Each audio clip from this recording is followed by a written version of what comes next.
We are very pleased to welcome you in Strasbourg for the visit of the Hynoca station, which is the first Hynoca station HAFFNER Energy has installed. It is in our client's R-GDS facilities, and so we'll now make the visit, which will be the same quality, we hope, as a presential visit. And for this, Christian is going to take you for the visit. Yes, indeed. Now we are going to go through the process, walk from the very beginning of the biomass feeding to the production of biochar and, of course, to the production of hypergas. And it's very nice that you are not with us because we are freezing cold here. So now we walk through the process and we will explain you how the biomass is converted into hydrogen and biochar. So first, let's have a look at the biomass here fed into the system.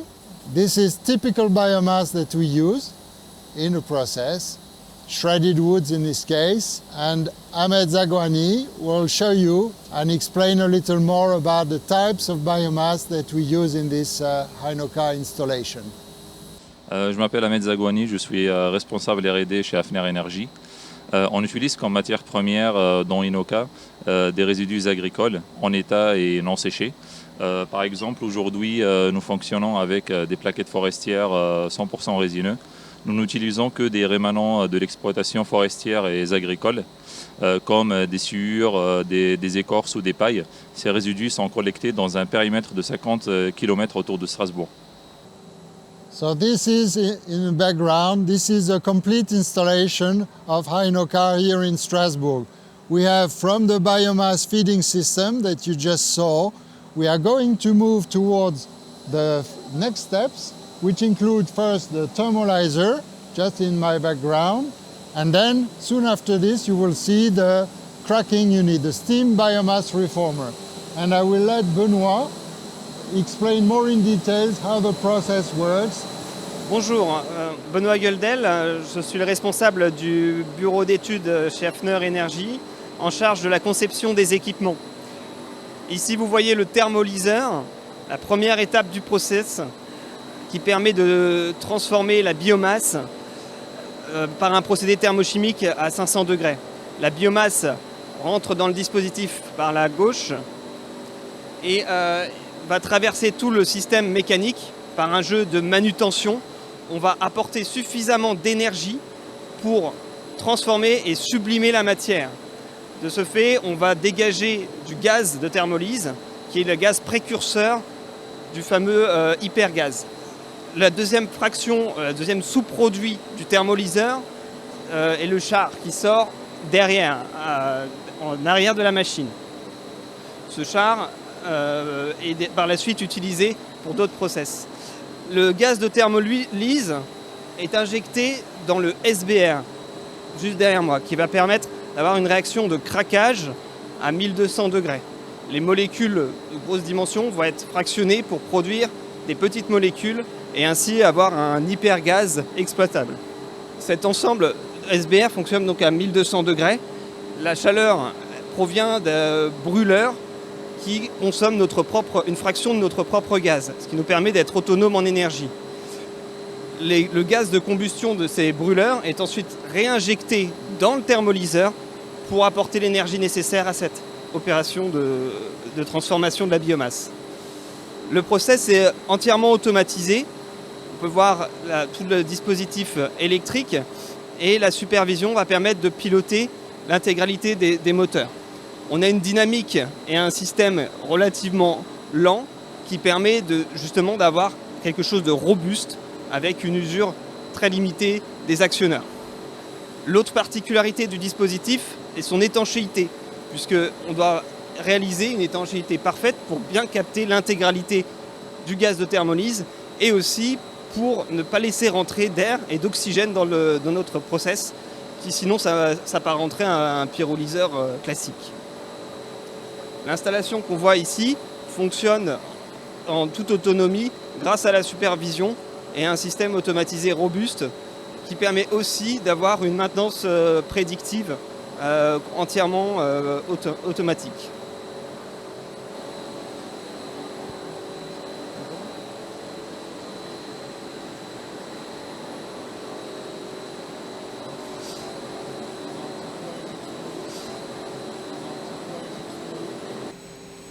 The gases coming out of the steam biomass reforming are yet to be cleaned.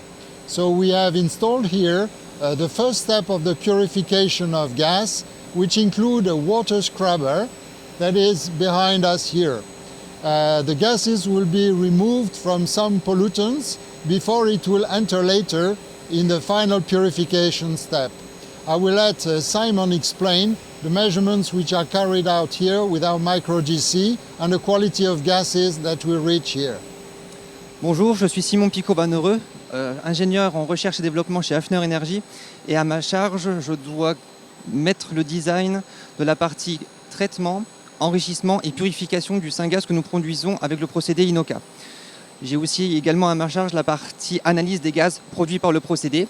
Et ici, par exemple, vous voyez avec notre analyseur, le micro-gaz chromatographe, qu'il est totalement possible d'analyser notre gaz. Et vous voyez ici, par exemple, que nous avons une grande quantité d'hydrogène, un petit peu de méthane et de monoxyde de carbone. Donc, grâce à ces analyses, il est possible de faire le design complet de toute la séquence de purification qui va permettre d'aboutir à de l'hydrogène purifié.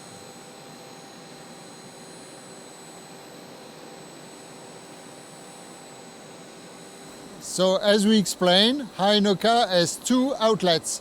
One is the gaseous fraction that was just presented to you, and the second outlet is a solid fraction, which is the biochar. So this here is the location where we extract the biochar from the process, and Ahmed ZAGHOUANI will explain to you what biochar is, and this is the product that comes out as biochar.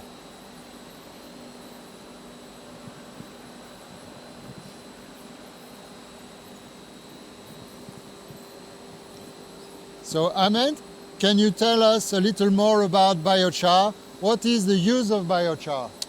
Hynoca génère aussi un coproduit à haute valeur ajoutée qui est le biochar. Le biochar est évacué ici d'une manière inerte et contrôlée. Il peut être utilisé directement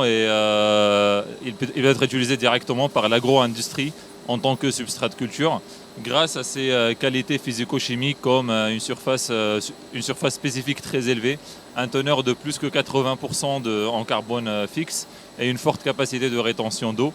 Le biochar présente en effet un rapport agronomique très recherché parce qu'il permet d'améliorer la capacité de productivité des sols en réduisant les besoins d'engrais et d'arrosage. But the biochar is also pure carbon, and this carbon is extracted from the carbon contained in the biomass. The biomass contains carbon, hydrogen and oxygen, and biochar includes 50% of this carbon which will be put in the soils. And this is actually the carbon sink of Hynoca.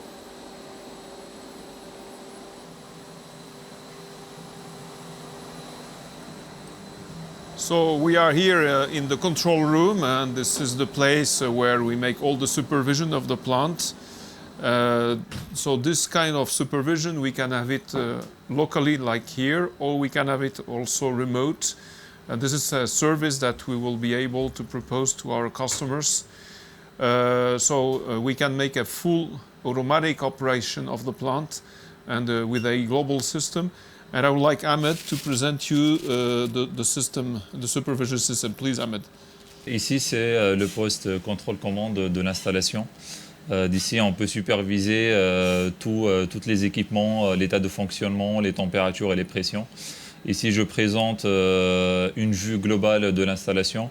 Donc, on voit la partie alimentation de biomasse, on voit le thermolyseur et on voit ici la partie reformage des vapeurs de thermolyse. Après, il y a différentes vues qui sont beaucoup plus détaillées. Quand par exemple ici, je présente le thermolyseur. Donc à partir de là, on peut contrôler des moteurs. Quand par exemple ici, on peut arrêter la vis 2. Là, on l'a arrêté et on peut l'activer d'ici.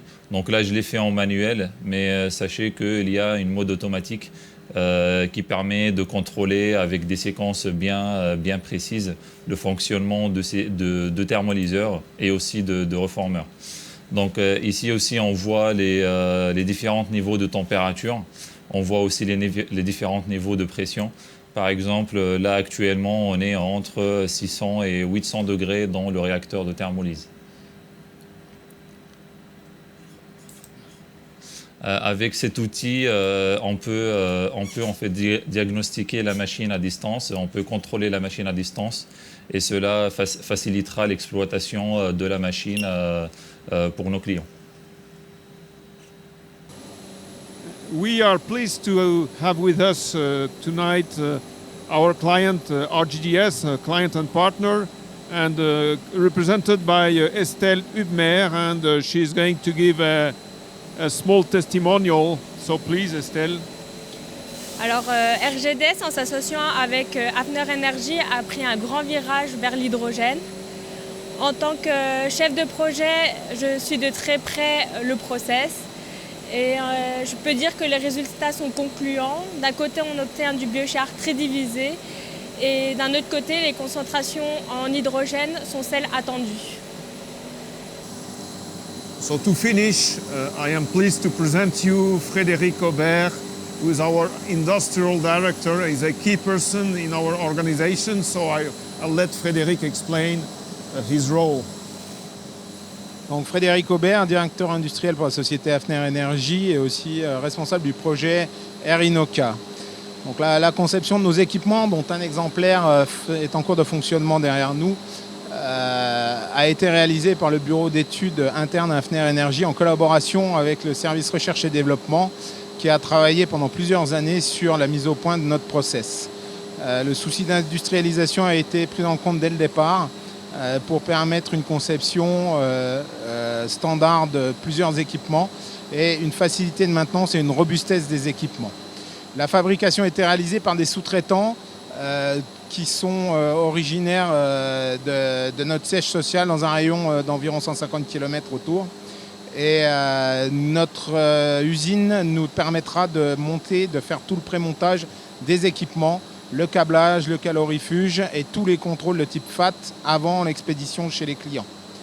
Le dimensionnement de cette capacité industrielle accompagnera la croissance attendue de l'entreprise et les fournisseurs déjà identifiés et pour certains déjà sollicités sont en mesure de nous accompagner eux aussi.